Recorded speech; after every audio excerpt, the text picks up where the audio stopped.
What's up, everybody? We're here, Weaver Way Podcast, Episode 2. My co-host, Sebastian Villarreal, and today our special guest, Mando El Toro Gutierrez. He will be fighting this weekend at Legends of Combat, taking on a Dominican, correct? Yeah. From South America, hot prospect, 4-0. Mando Gutierrez is looking to whoop that ass. Straight up, just like that, bro. Yeah, just like that. So this fight, you're taking it short notice, as you had a fight booked. I noticed that This guy Ezekiel, he also had a fight booked. Yeah. And then your fight fell out with the Russian opponent. Talk to us what this opponent change is looking like for you. Stylistically, it's like super similar, bro. They both grapple, you know. They both try to do a lot of the same stuff. The other guy obviously was way more experienced. He has 45 pro fights, so that was a big difference. And obviously, I was getting ready for a 35 fight, you know. And now I'm bumping up to 45, and I'm fighting a big ass gorilla. But it is what it is. So similar style, just more weight, more tension on the body. That's pretty much it. That's the only difference. So I just got to go out there, get a clean kill, and go back home. Absolutely, absolutely. Now, you're giving up a little bit of weight. The opponent is giving up a lot of experience. In my opinion, after all these years of training and competing, I think experience is the number one factor when it comes to fighting. And I remember even when you did your Ultimate Fighter season, that was the season where they had the veterans versus the prospects, which is a very difficult thing to do, especially fighting veterans. Yeah. What can you take from that experience in the Ultimate Fighter and bring that into a fight like this?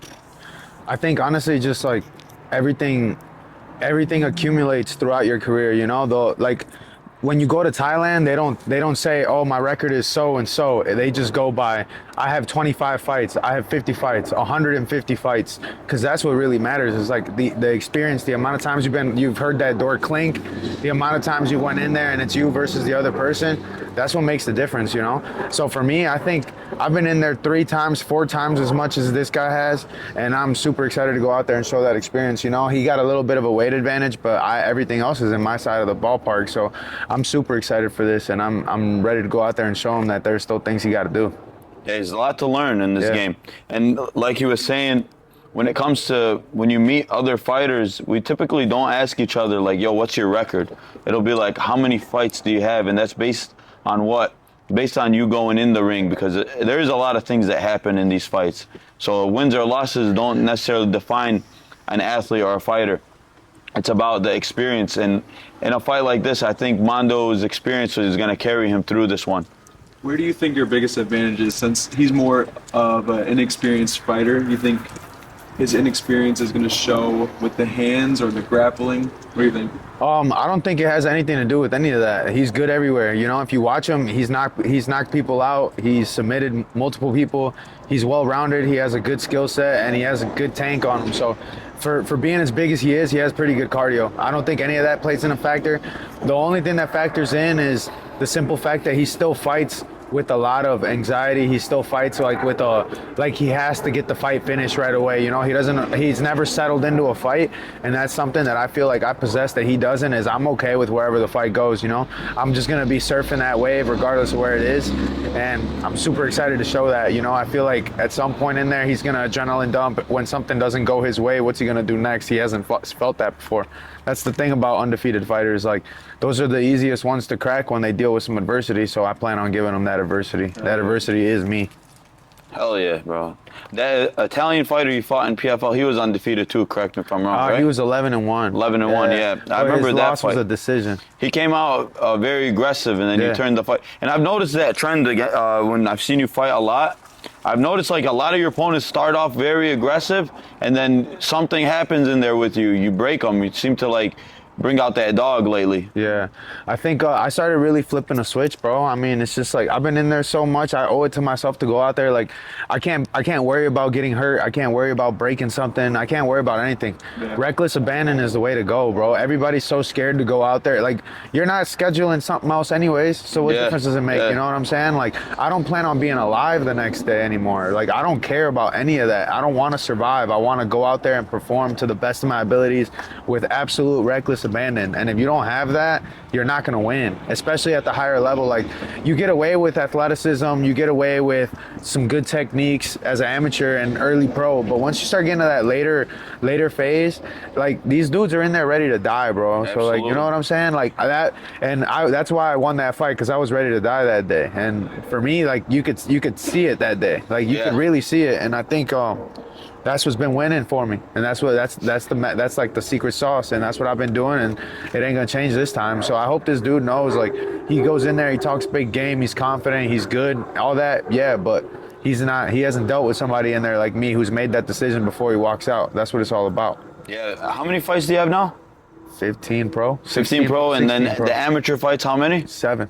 And I always say this about Michigan amateur MMA is damn near pro. Those are real fights. Those are real fights. There's only 3 minutes. That's the only thing. Yeah. But, like, I tell people, they can't believe me. Like, in any other state or anywhere else in the world, I tell them, I'm like, oh yeah, like, all my amateur fights were full rules, elbows, knees, everything. Like, I've never had a fight where I didn't have that. The only difference was the time limit. Yep. But other than that, like, I've been getting elbowed since my very first fight. I've been eating knees since my first fight. So I'm like, nothing's ever changed for me. Every fight's been pro rule. Literally. So that's another big advantage that Michigan MMA carries into building good prospects, is the fact that our amateur scene is not fighting fake fights. Like, a lot of these states, there'll be shin guards, there'll be no elbows, no kicks to the head. no kicks to the head, no knees to the head even. I've seen somewhere it's like, if you take the opponent down in certain states, you can only hit the body. Yeah. You can't even hit him in the head on the ground. It's like, that's not really even a real fight. Shit, that's damn near pancreation. Yeah.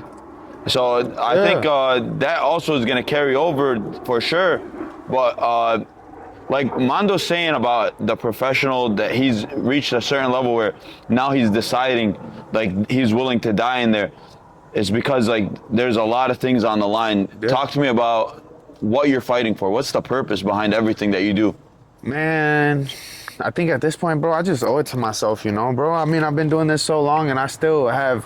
I just broke the seal on making money. I just broke the seal on life-changing money, like something that actually puts me in a good spot, bro. So, like, I'm not going back, you know what I'm saying? Like, I'm doing this fight to stay busy, keep fighting, and keep adding to my career.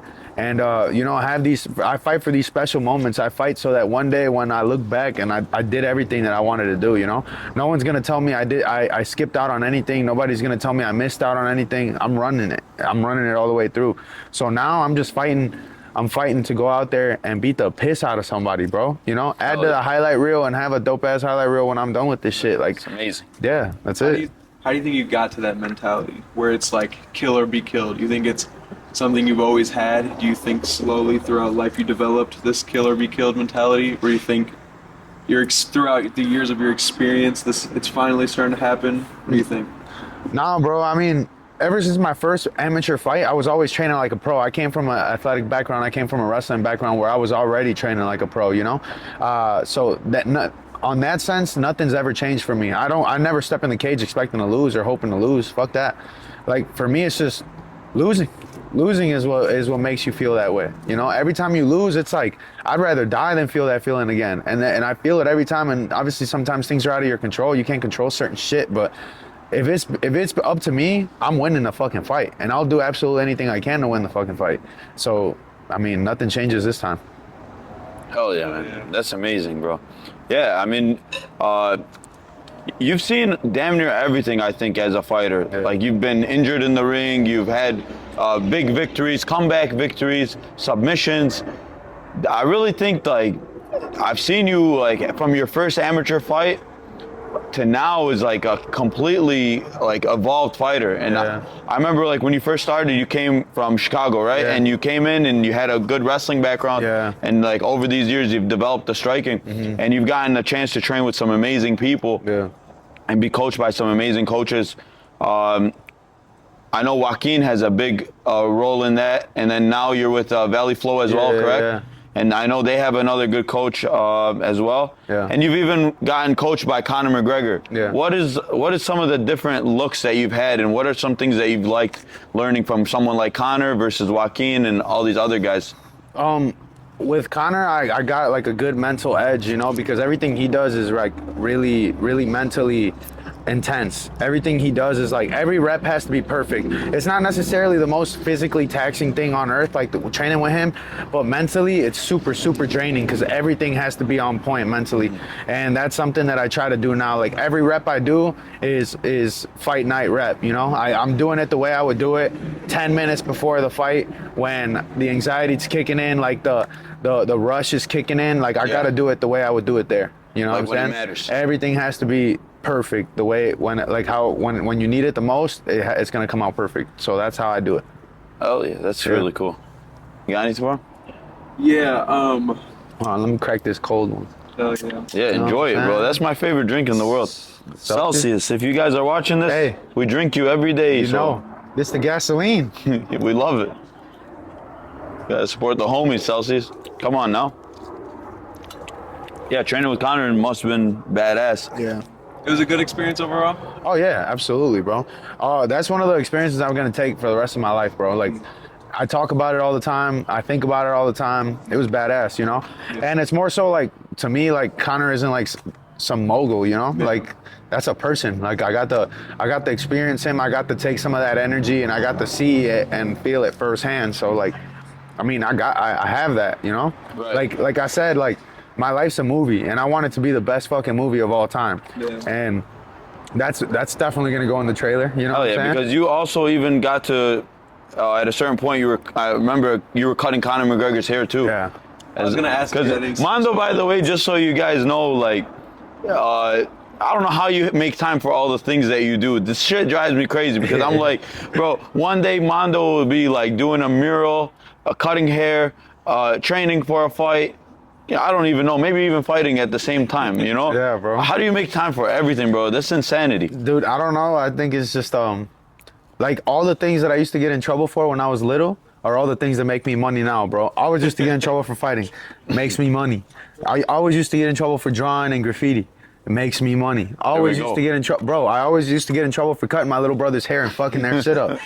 Makes me money. So like, I mean, it's just it's just a weird way that like life worked out. No, that way, that's you know impressive, man. That work ethic is impressive because I find myself having a hard time doing things outside of the gym because I'm just so invested in just what I do. So sometimes when I'm like, I'll think of Mando because we're good friends. I'll be like, man, Mando would do this thing. He'd go try something because this guy's always doing something. That's really inspiring. Even like just friend to friend, I really enjoy that about you. I think that's something really cool about you. I appreciate and that. even the mural you guys are seeing behind us, Mando did that. Hell yeah. Hey, that's my Hit him shit, up for man. some work, Yeah. you know? Whatever you guys need. That's badass. And like going back to that thing with Conor, getting to see the person. A lot of us, we grew up watching Conor on TV take the UFC by storm. So some people don't see them as people. They see them as like just like this celebrity. So when you get to train with like these high level fighters, UFC, and even PFL, all these other promotions, what's that like? What's some of the best work you've gotten? I mean, the crazy thing is everybody does the same shit. They just don't do it at the same intensity. That's the difference. Like I've been a part of world championship camps. I've witnessed some of the best fighters in the world get ready for the biggest moments in the sport, you know? I've witnessed the making of history, you know? I've witnessed people preparing for the biggest moments in the entire UFC or entire MMA in general. So like, it's the same shit. It's just how you approach it, how you go about it. And that's a feather in my cap that I'll have forever, that like, not only have I helped with camps like that before, I've been a part of them, I've played a role in them, but I've also just been there and I've witnessed it and I've humanized that moment. I've humanized that process. Like it's a normal, tangible thing. Like I've seen it firsthand. I can reach out and grab it. Like it's not a myth. It's a real thing. Hard work really does get you everywhere. It's just a matter of being persistent and wanting it bad enough. A lot of the stuff is just between the ears and people don't really seem to realize that. But when it gets humanized, you're like, oh, that's just a regular thing. You know what I'm saying? Absolutely. It's like when you're gonna fight this crazy undefeated dude and you're super scared of him, whatever, and then you watch him go out there and get his ass beat by somebody else and you're like, oh, now everybody wants to line up to fight that guy. You know what I'm saying? You just need proof of concept in a way. Yeah, because it gets brought to like reality, you know, and then it's a normal thing for people. They're like, oh, that motherfucker can't wrestle? Oh, okay.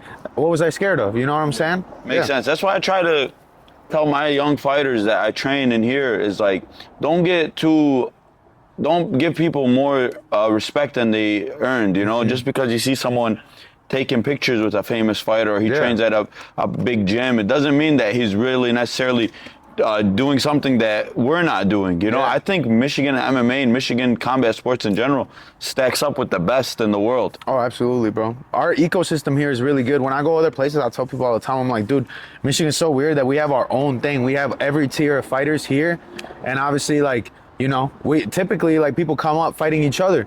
And then once you get to the top, then we have like our select few that are like, you know, you got your Abes, like they bring people in for him. You got me, they bring people in for me. Bashi, they got people that bring in for Bashi. Like, you get to that point, that's the goal. Is like get to the point where you no longer have to fight our guys, and then it goes into another thing. So that just makes the whole ecosystem go around, and that's why we produce so many good fighters. The competition here is stiff. I think the competition is I think we got great fighters in Michigan. Not just great fighters though. We also got great coaches. Like Joaquin is amazing. Even though we have our differences, James Gray's really good. James from Stars and Strikes, Darren and Kara at Michigan Top Team. There's a lot of like great coaches in Michigan and great gyms. Like even MASH gym is doing their thing. A lot of these gyms are producing constant, so they're feeding these promotions. And then I think even the promoters in Michigan, Carlos, Mike Padnelli, Matt Frendo, these guys are crazy. Like I was just talking to Mando before the podcast, like these guys are bringing opponents. This is not something easy to do. I mean, it's a lot of stress, bro. When you realize how much money really goes into it, bro, you got to thank these guys, bro. Like, I tell people all the time, and like, COVID really fucked up the ecosystem for everybody a little bit, because like, if you look at it from a business standpoint, now that I'm older and like I've seen more, like we're so blessed that we have all these matchmakers here in Michigan, and you got to let them eat, bro. Like these amateur guys are treating themselves like they're like the highest level pro, and they're like, oh bro, I can't fight that fight. Like fuck are you watching your record for, bro? Like go out there and fight, get the best possible experience. Like, I mean, not to toot my own horn, but like that's why my main focus with my little brother has always been like, go out there, take the toughest fights. I don't care win or lose or draw, like go out there and perform. And that's why my little brother, like, he's leveling up so fast, bro. He's so fucking good so fast. So fucking good. And that's all he does. Like the experience, bro, by the time he hits pro, bro, I don't give a fuck if you're 20-0 as an amateur, bro.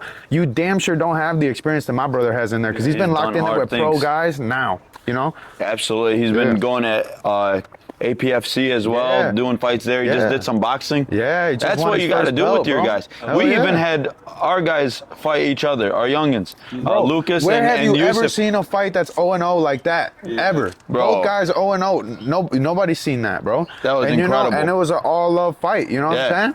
Yeah, they had a brutal fight, absolute war. They beat the living shit out of each other. And I mean, I'm looking across the cage. I see Mando and Joaquin, and we're going back and forth, but not in an angry way. You know, it's like, again, it's all love. Like we want our guys to improve. That is the main objective of a fight like that. Hell yeah. I knew that was going to be a hard fight. Lucas knew it. You guys knew it. But guess what? These guys got better from that fight. They got way better, and they can both carry that. Win or lose, they can carry that shit forever, you know what I'm saying? And, like, carry that shit into the pros. Now, that's the thing. Like, amateurs are amateurs. Like, you got to go out there and get your experience and do all that shit. That's what people don't understand, bro. Like, if you're ducking as an amateur, like the promoters aren't going to be able to put no fights together, bro. Like there's only so many bums to go around. So it's like, you got to fight somebody. I took every fight that was offered to me, and I fought all 7 fights of my amateur career in 1 calendar year exactly. Pro debuted a calendar year later. And like, you can do it that fast as long as you're ready. But I was ready, and I had that confidence because I fought the best guys that were offered to me the entire time. And if guys are ducking, bro, you're never going to get that. You know what I'm saying? But here's the thing. Amateurs, whatever, it's fair game for everyone. Even if we're friends, I don't give a fuck. But if I'm taking food off your plate as a pro, that's a different story, bro. Because now we're talking money. Now money's involved. Now careers are involved. That's different. You know? Absolutely. I agree with that. I think when it comes to the amateur as well, like, do the hardest things you can do. As a pro, you got to be a little bit more selective. But again, a lot of people are looking for that perfect opponent. Sometimes they don't exist. Every single fight, it will be hard to a certain extent.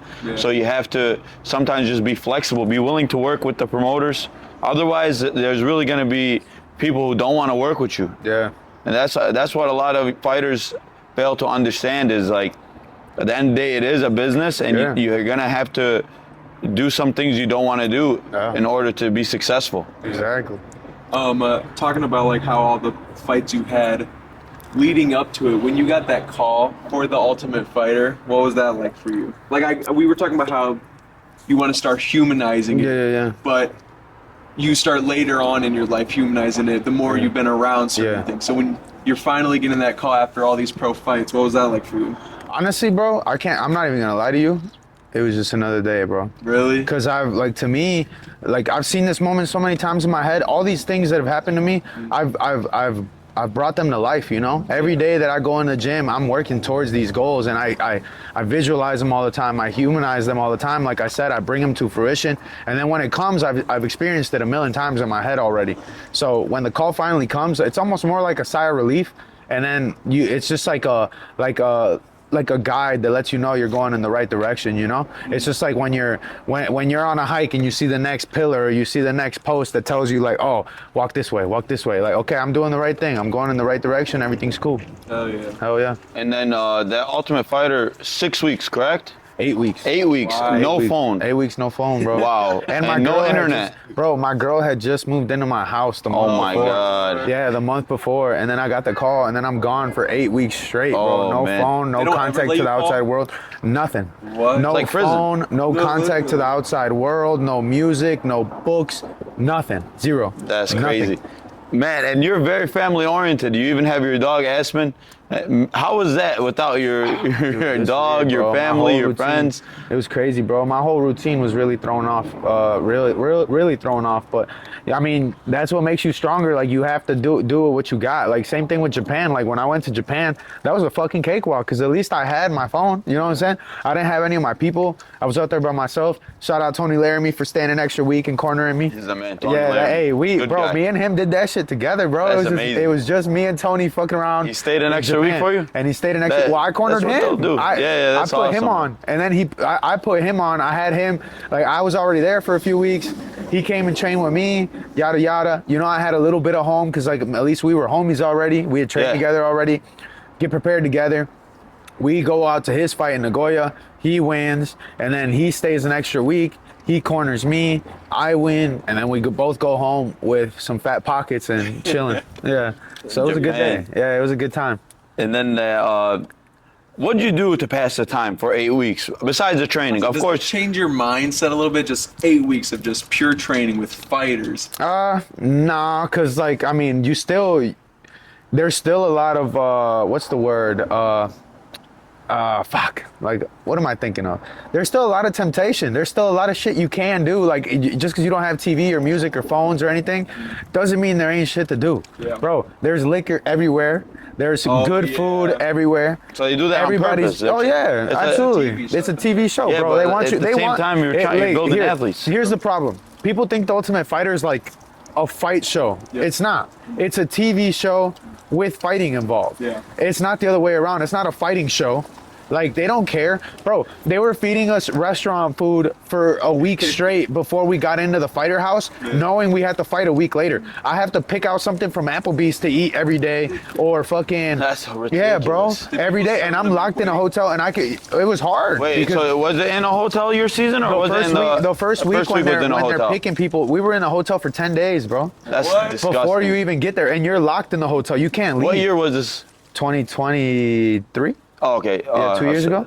I was thinking hopefully it wasn't COVID, because I remember I cornered Jesse in a Yeah. fight out during COVID Yeah. on the Andy Ruiz undercard, and they locked me in a room for a whole week straight. Yeah, bro. Couldn't leave the room. That's what we were doing. We were locked The in a worst room experience. because we couldn't leave either. And like you have to schedule like a 30 or a 1 hour workout time in the hotel gym. So all right before the biggest fight of my life, I'm just doing treadmill work and kettlebell work. Like that's it. Just road work and kettlebells. So you stayed away from that alcohol and all that. Oh yeah, bro. I mean, but like the thing is, I mean, whatever you want, you get the next day. Shows up like that. Anything you put it on the list. So I'm like, we're talking about crab legs, filet mignon, every day, bro, every day. So like it's not easy like to keep your weight down and want to do all that. But like everybody was really disciplined on that show. Even it was prospects versus vets. So obviously the vets were setting the tone, but the prospects came in locked and loaded too. You know, we had something to prove, so we were there doing the same thing. But obviously, you got the hot tub, you got the pool, you can do whatever you want. It's really easy to fuck around and not do anything. But we were still making sure we stayed real disciplined. Yeah, that's a good mental test. Yeah. I think It's almost like a setup for the life as a UFC fighter. Yeah. Once you become a UFC fighter, then that stuff's already. Nah, you'd think so. You would think so. It's the same thing, bro. Nobody's telling you what to do. It's just like a high schooler that goes to college, bro. Nobody's holding your hand and telling you got to go to class. True. You know what I'm saying? Like I've seen people on the show like get drunk every day while they're on the show. I've seen people on the show fuck around and not go to practice or fuck around and fake an injury. Like it's just the randomest thing. And like that's every day. Like I know plenty of fighters in the UFC that are lazy as fuck that just so happen to be in the UFC because they're blessed and talented. You know what I'm saying? Yep. Like everyone's different. And there's nothing guaranteed in this sport. There's nothing transactional about this. Like you do this and you get this. Yep. It don't go like that. no, it's you know? it's a very toxic sport. It sucks because like you could do everything right, bro. There's been multiple times where I did everything right and I still didn't get the fuck I wanted. Like it, and there's been times where I've slipped up and I've still squeezed by. You know? Yeah, you never know. Like even that one fight, I won. I knocked the guy with my shoulders down here. Yeah. Did I really win? It's part of the game. Like you take your injuries, your victories, all with a grain of salt because one day it's up, one day it's down. You have to just be able to deal with it. Yeah. The mental struggles of being a fighter. But yeah. again, Mando fights this Saturday, October 25th for Legends of Combat. Saturday, 7 p.m. If you guys want to go, it's at the Trinity Health Arena in Muskegon, Michigan. So make sure you guys hit up Mando Gutierrez on social media for some tickets. Yes, sir. And we will hopefully be able to speak to him after the fight with a victory, inshallah. And anything you guys want to say? That's it, bro. Appreciate you guys. Where man. can people follow you, Mando? El Toro Gutierrez on everything. ELTORO. Oh yeah, El Toro. Make sure you guys hit up Mando for anything you need, even that graffiti work. He does great work. Whatever Trust. you need, bro. I got it. Blessed hands. Whatever you need. Yeah. All right, baby. First guest, man. Thank you for being on, bro. Hell yeah. Appreciate you, bro.